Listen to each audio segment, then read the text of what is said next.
നമസ്കാരം, എല്ലാവർക്കും ശ്രീ വെങ്കടേശ്വര സ്റ്റോർ ചാനലിൻ്റെ പുതിയൊരു എപ്പിസോഡിലേക്ക് ഹാർദവമായ സ്വാഗതം.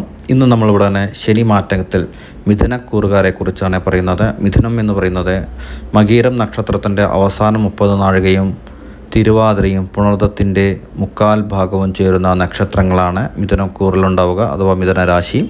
ഈ നക്ഷത്ര ജാതകർക്ക് ശനി 10ാം ഭാവത്തിലേക്ക് സഞ്ചരിക്കുകയും ചാരവശാൽ 2.5 വർഷ കാലഘട്ടം ഇവർക്ക് കണ്ടകശനി കാലഘട്ടമാണ്.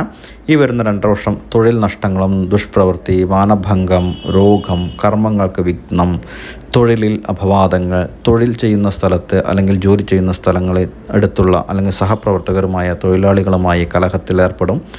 ദൈവഭക്തി കുറയുന്നതായിരിക്കും.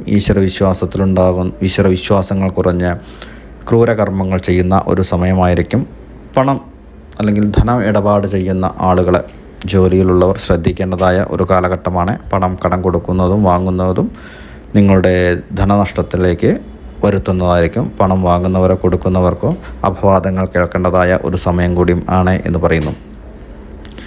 തൊഴിൽ മാറണം എന്നുദ്ദേശിക്കുന്ന ആളുകൾക്ക് അത്ര അനുകൂലമായ കാലഘട്ടമല്ല. തൊഴിൽ മാറാൻ പാടില്ല എന്നാണ് എനിക്ക് പറയാനുള്ളത്.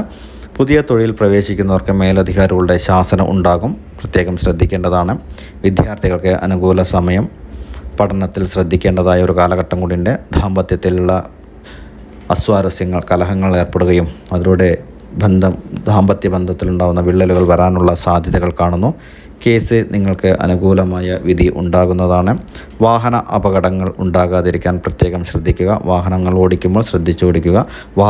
വാദം സംബന്ധപ്പെട്ട അസുഖങ്ങൾ വരാനും ഔഷധ സേവയും വേണ്ടിവരും. ഭയഭക്തി പുരസ്കാരം നടക്കുക. ഗൃഹത്തിൽ മംഗളകർമ്മങ്ങൾ നടക്കുവാനുള്ള സാധ്യതകൾ കാണുന്നുണ്ട്. നല്ല അനുകൂലമായ ഒരു സമയം തന്നെ എന്ന് നമുക്ക് എടുത്തു പറയാവുന്നതാണ്. ചില മനപ്രയാസങ്ങൾ വീട്ടിലുണ്ടാകും എന്നുള്ളതും കൂടി എടുത്തു പറയണം. തൊഴിൽപരമായിട്ടുള്ള പ്രശ്നങ്ങൾക്ക്, പുതിയ തൊഴിലുകൾ, കൂട്ടു ബിസിനസ്സോ അല്ലെങ്കിൽ അങ്ങനെയുള്ള ആരംഭിക്കാൻ ഉദ്ദേശിക്കുന്നവർക്ക് നിങ്ങളുടെ ജാതകങ്ങളെല്ലാം എടുത്തു നോക്കിയിട്ട് ദശാനാഥനം കാലഘട്ടങ്ങളെല്ലാം അനുകൂലമാണെങ്കിൽ മാത്രം ചെയ്യുക. വിവാഹത്തിൽ ഇഷ്ടപ്പെട്ട വിവാഹം നടക്കുവാൻ സാധ്യതകൾ കുറവായി കാണുന്നു. വിവാഹം മുടങ്ങുവാനുള്ള സാധ്യതകളുണ്ട്, ശ്രദ്ധിക്കണം. സന്താനങ്ങൾ വ്യാഴത്തിൻ്റെ അനുഗ്രഹമുള്ളത് കൊണ്ട് തന്നെ ശനി മാറ്റങ്ങൾ കൊണ്ട് സന്താന ഗുണങ്ങളും നിങ്ങൾക്ക് അനുകൂലമാവും. വളരെ അനുകൂലമായൊരു സമയം തന്നെയാണ്. ശബരിമല ശാസ്താവിന് മാലയിടുന്നതും കെട്ടുനിറച്ച് പോകുന്നതും നിങ്ങൾക്ക് ഗുണം ചെയ്യുന്നതായിരിക്കും.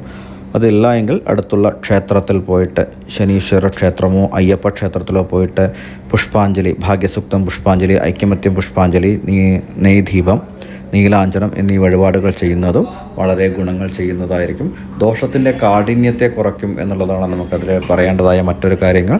എങ്കിലും പൊതുവെ ഒരു 10ാം ഭാവത്തിൽ വ്യാഴക്ഷേത്രത്തിൽ നിൽക്കുന്ന ശനിയാണ്, കൂടുതൽ ശ്രദ്ധിക്കണം എന്നാണ് പറയുക. നന്ദി. ജ്യോതിഷ സംബന്ധപ്പെട്ട സംശയങ്ങൾക്ക് താഴെ കാണുന്ന നമ്പറിൽ ബന്ധപ്പെടുക.